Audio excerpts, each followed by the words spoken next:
menciptakan kelas yang kondusif dan menyenangkan bagi peserta didik saya.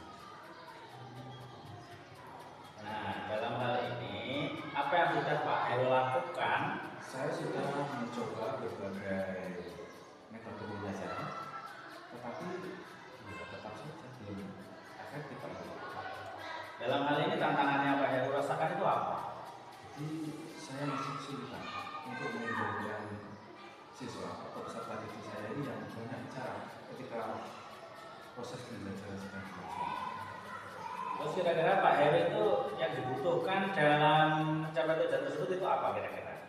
Jadi saya ini inginnya proses pembelajaran itu dapat berjalan dengan baik, nyaman bagi peserta didik. Baik Pak Heru. Sekarang kita bahas. Nah, untuk mengendalikan siswa itu kita perlu strategi Pak Heru. Misal apa itu namanya anak-anak itu berbicara, anak-anak itu nah kita harus punya yang namanya strategi. Yang pertama kita harus memahami Pak Heru apa penyebab kenapa siswa itu berbicara di dalam kelas.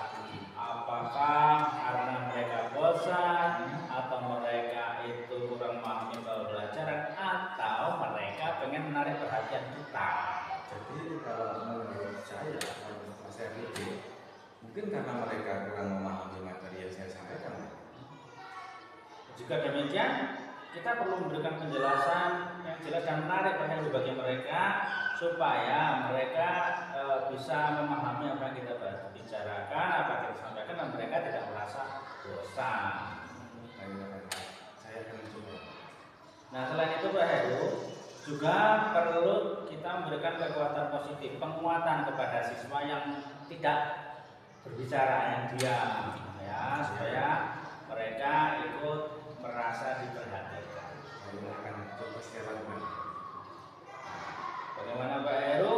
Apakah Anda kira-kira dalam pembicaraan kita ini tadi sudah mendapat gambaran? Jadi penjelasan dan masukan yang disampaikan tadi, saya sudah sedikit lega ini dan sudah ada gambaran. Nah, kalau begitu kita cukupkan aja obrolan kita pada hari ini ya.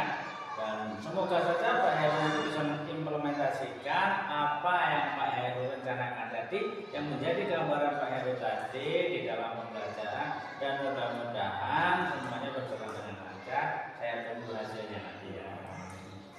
Terima kasih banyak atas saran dan masukan yang telah saya berikan saya. Semoga kedepannya saya dapat mengelola proses sehingga pembelajaran menjadi efektif dan menyenangkan siswa. Ya, sama-sama Pak Heru.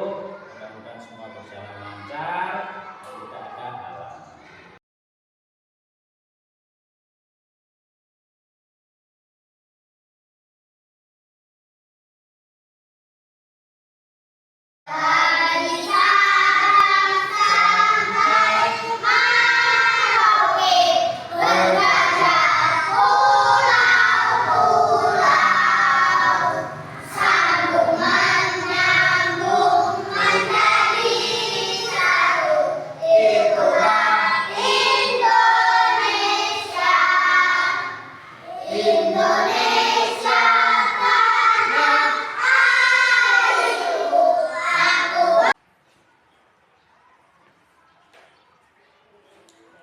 Baik, assalamualaikum warahmatullahi wabarakatuh. Waalaikumsalam warahmatullahi Hari ini kami akan mengadakan pasca observasi dari kelas 2 ya Pak Heru ya.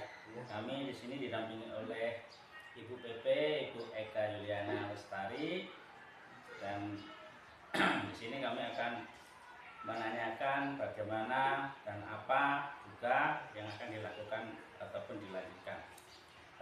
Pak Heru, selama pembelajaran yang telah Pak Heru lakukan kemarin, itu apa yang Pak Heru rasakan? Perasaannya itu bagaimana? Jadi sebelumnya begini Pak. Jadi saya ini kan menerapkan pembelajaran berdiferensiasi di kelas. Jadi alhamdulillah selama ini banyak peningkatan. Jadi contohnya di kelas saya ini. Di kelas saya ini kan pasti ada namanya satu kelas dari 22 siswa ini.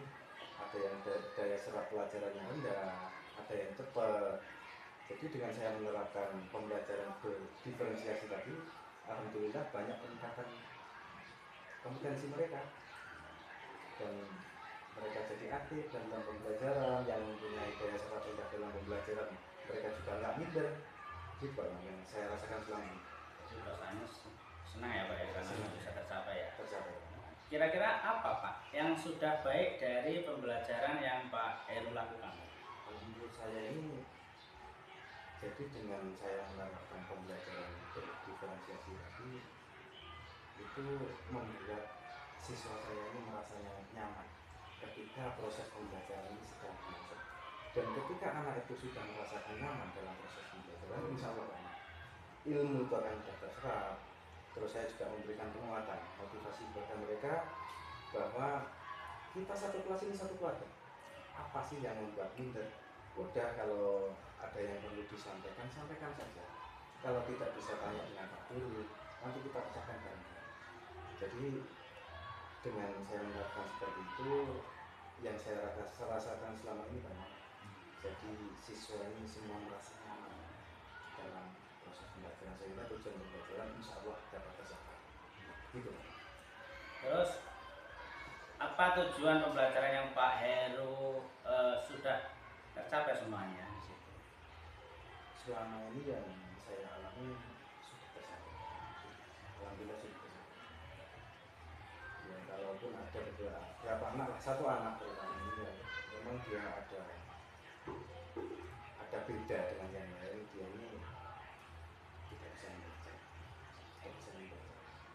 tapi kalau untuk mental dan menyampaikan pendapat yang awalnya dulu dia minderan, alhamdulillah sekarang dia menjadi berani, entah salah entah benar, berani ngomong sekarang.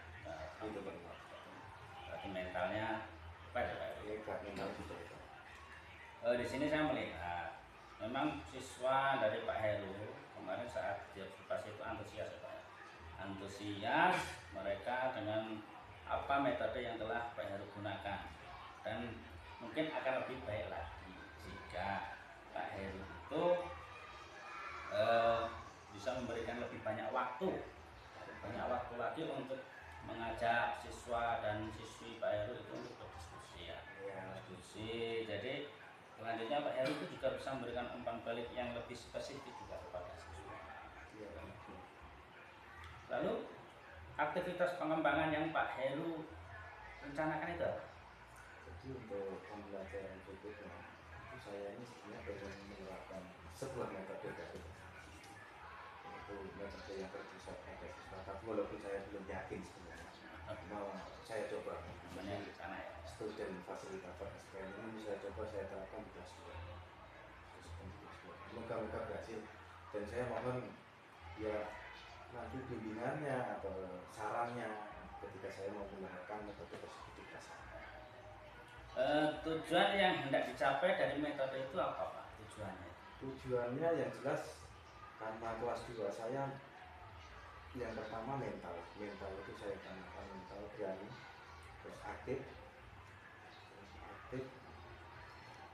mereka merasa nyaman dulu di kelas, karena kelas 2, 1, 2 terutama ini kan rentan tidak mau masuk ke sekolah karena dia tidak nyaman di sekolah. Kelas 1, 2 ini rentan tidak mau masuk sekolah ketika dia tidak nyaman di sekolah atau di kelas, gitu ya.